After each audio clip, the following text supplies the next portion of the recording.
अस्सलाम वालेकुम। आज हम रिप्रोडक्टिव सिस्टम से रिलेटेड कुछ बेसिक टर्मिनोलॉजी को हम डिस्कस करेंगे और बिलखुसूस ये टर्म्स जो मेल रिप्रोडक्टिव सिस्टम और फीमेल रिप्रोडक्टिव सिस्टम से रिलेटेड हैं।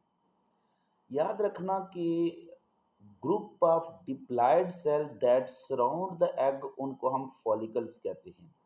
और इसी तरह से ग्रुप ऑफ डिप्लॉयड सेल जो कि सराउंड करेंगे स्पर्मेटोगोनियम को उस उनको हम सर्टोलाइज सेल कहेंगे। एक कन्फ्यूजन जो हमेशा स्टूडेंट्स करती हैं वो ये है कि वो समझते हैं कि ओवरी में और टेस्टिस में पाया जाने वाला हर सेल रिप्रोडक्टिव सेल ही होगा, लेकिन सोमैटिक सेल्स भी मौजूद होती हैं। This follicle cell and Sertoli's cell are actually somatic cell. फिर जब भी हम बात करेंगे इन तीन टर्म्स की तो इनके मीनिंग डिफरेंट होते हैं। एक है स्पर्मेटोजेनेसिस, दूसरी है स्पर्मियोजेनेसिस और तीसरी टर्म है स्पर्मिएशन।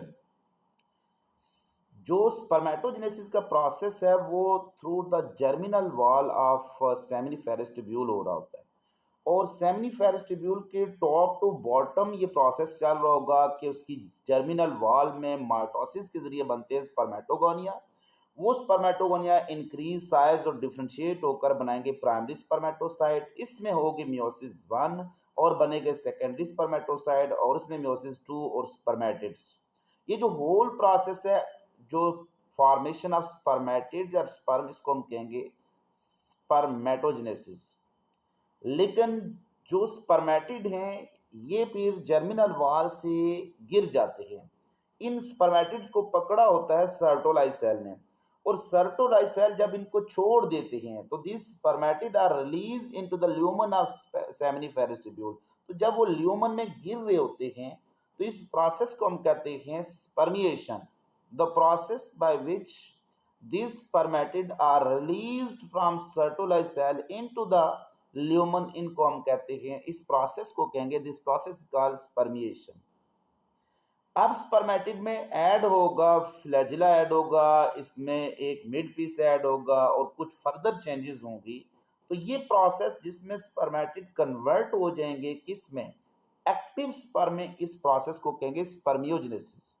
तो conversion of spermatid into sperm is called spermiogenesis. This process take place within the lumen of seminiferous tubule. लेकिन whole process of formation of spermatid और स्पर्म इज कॉल्ड स्पर्मेटोजेनेसिस, जो mostly germinal wall of seminiferous tubule में होगा। फिर ये spermatid हमेशा move कर जाएंगे किस में, एपिडिडिमस में, थ्रू वाजा एफरेंशिया या एफरेंट डक्ट के थ्रू। ये जो जब मूव कर जाएंगे एपिडिडिमस में तो they become fully active. One of the great misunderstanding is that कि सम स्टूडेंट्स ये चीज परसीव कर रहे होते हैं कि जब वो एक्टिव हो जाते हैं तो वो अपने ही फ्लैजिला के जरिए मूव कर रहे होते हैं। लिहाजा एक चीज मैं आपको बता दूं कि तीन तरह के मूवमेंट रिस्पॉन्सिबल हैं for the transfer of this gametic cell. Ovum within the female reproductive tract move करता है with the help of ciliary movement.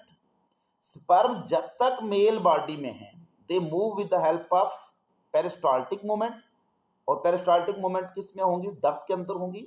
when these sperm are transferred into the female body then their movement is with the help of flagella। तो flagellar movement हमेशा sperm करेंगे with in the female reproductive track.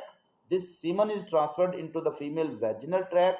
वहां से sperm flagella के through move करते हुए uterus को cross करते हुए किस में चले जाएंगे, ओविडक्ट में, और उसके प्रॉक्सिमल पार्ट में क्या होगी, फर्टिलाइजेशन होगी। जब फर्टिलाइजेशन हो जाती है तो फर्टिलाइजेशन होने के बाद जायगोट भी वहां पर ही बन जाता है ओविडक्ट में, और जायगोट में एम्ब्रियोनिक चेंजेस शुरू हो जाती हैं तो ब्लास्टोसिस्ट स्टेज में वो अटैच हो जाता है with in the female endometrium. और दिस अटैचमेंट ऑफ ब्लास्टोसिस्ट यानी embryo with in the female endometrium result in the formation of placenta. This process called conception और इम्प्लांटेशन।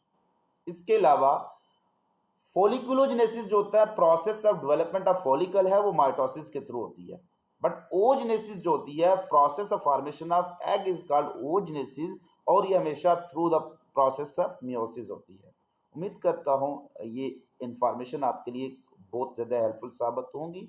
अपना बहुत ज़्यादा ख्याल रखिएगा, खुश रहिएगा, खुश रखिएगा, दुआओं में याद रखिएगा। फिर मिलेंगे चलते-चलते।